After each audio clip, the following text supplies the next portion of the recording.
I'm here in the bar of the National Film Theatre underneath a poster for The Piano Teacher, which is a foreign language film which I really like. I really admire it, although I think it would have been far less effective if Isabelle Huppert had done the movie in English, but speaking with a slightly strange foreign accent. Which leads me neatly onto today's lecture and the subject of accents in movies, which is very hot at the moment. People are writing about it in newspapers and talking about it on the radio and television, specifically in relation to Valkyrie, the new film by Bryan Singer, which tells the true story of an attempt to assassinate Adolf Hitler towards the end of World War II by people from within the German army. Now, here's the big problem that some audiences have had with the film.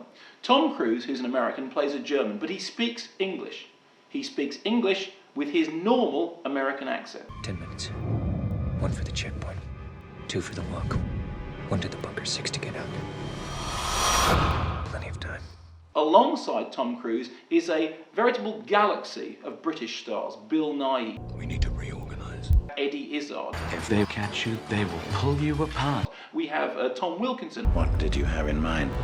All of whom speak English in their normal English accents. Well, except for Eddie Izzard, who sounds slightly Germanically inflected, but that may just be because that's how Eddie Izzard speaks. What makes you think you're stronger than the very momentum of history? I mean, when he does God, he does an impression of James Mason, so hey, there's no accounting for taste. People have been saying, how come they're not speaking in German accents? It's a story about German soldiers, and yet they're speaking American and English. Why not in German accents? Well, as Bryan Singer has said, if you're going to have a device of having people speaking English, standing in for German, having them speaking in German accents is just silly. Because if they were speaking German to each other, it wouldn't sound like they had German accents. They'd sound to each other like English, or perhaps American accents sound to us. All well and good, except when you start introducing actually German people into the cast, who of course would naturally speak English with a German accent. With the careful application of high explosives. Which makes you wonder why everybody else isn't doing the accent. And this is not a new problem.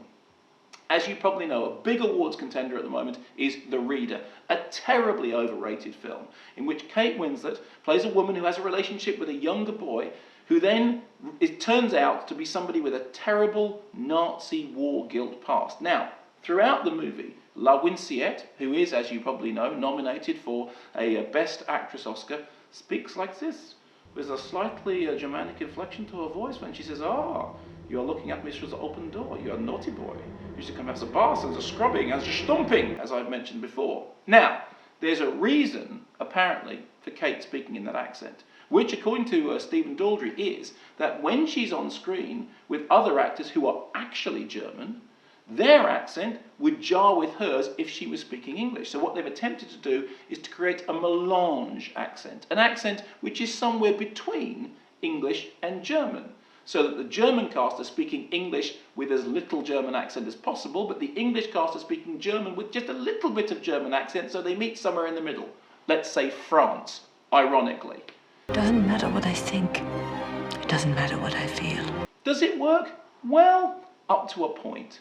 Then we have Defiance, an interesting story about Jewish resistance fighters that begins in Belarus, moves around the Russian borders, and has, for the most part, a cast speaking English, but with a Russian accent like this, except when they meet members of the Russian army who speak Russian to them. Now, somebody wrote in to Radio 5 when I said, why is it that everyone is speaking English in a Russian accent except when they meet the Russian army and suddenly they start speaking actual Russian? Somebody wrote in to say, when they're speaking English with a Russian accent, they're actually speaking Yiddish. What if we take all of you? With the old, the sick, there are thousands. How will we live? We will protect you. When they're speaking Russian with a Russian accent, they're actually speaking Russian. And when they're speaking English with a very profound Russian accent, they're speaking Russian, but the device being that they're speaking English, which is different to the way that they speak Yiddish. Now, I don't know whether it's even right. I have no idea. I watched the whole film, and frankly, I can't tell you whether that delineation is as clear-cut as it's meant to be. What I can tell you is this. You come away from the movie thinking, what's with the silly accents, guys? We'll have to make them count. In the end, it is very sensible to argue that if you're going to do a movie in a foreign language, but you're going to have your characters speaking English, then of course have them speak in their normal accent. But as soon as you have more than one accent, it becomes a problem. Look, for example, at The Hunt for Red October. The characters began speaking Russian, the camera moved into one of their mouths, came out again, they were speaking English. Except, of course, for Sean Connery, who was speaking Sean Connery language. At one point, his accent was explained away. Somebody said, why does he speak funny? Apparently he's from Lithuania, or the Ukraine. Apparently that's what it sounds like if you're Russian. In the end, the device is going to be ridiculous. But there's a simple solution. And here's the simple solution. Do the movie in the language that it's meant to be in. In the case of The Hunt for Red October, do it in Russian. In the case of The Reader or Valkyrie, do it in German. In the case of Defiance, do it in Russian or Yiddish. And you know what everyone says? They say it can't be done. Because the fact of the matter is that English is the predominant language, and if you want a mainstream movie, you have to speak in English. Nonsense. One of the biggest hits of recent years was The Passion of the Christ. And I don't know about you, but I've been walking around the streets and I haven't heard very many people speaking in ancient Aramaic. Mel Gibson followed that up with Apocalypto, which was a sort of blood-soaked cannibal Holocaust-like romp in which what we didn't have was people speaking English with strangely inflected Mayan Aztec accents.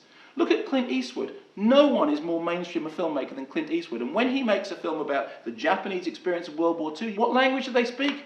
Guess. Japanese. The whole idea that mainstream cinema has to be English is nonsense. If you look at it statistically, the most predominant language in mainstream cinema nowadays is Hindi. There is no such thing as a predominant language of mainstream cinema. Actors love to immerse themselves in their roles. You know what?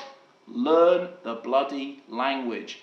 For the rest of us, learn to read subtitles.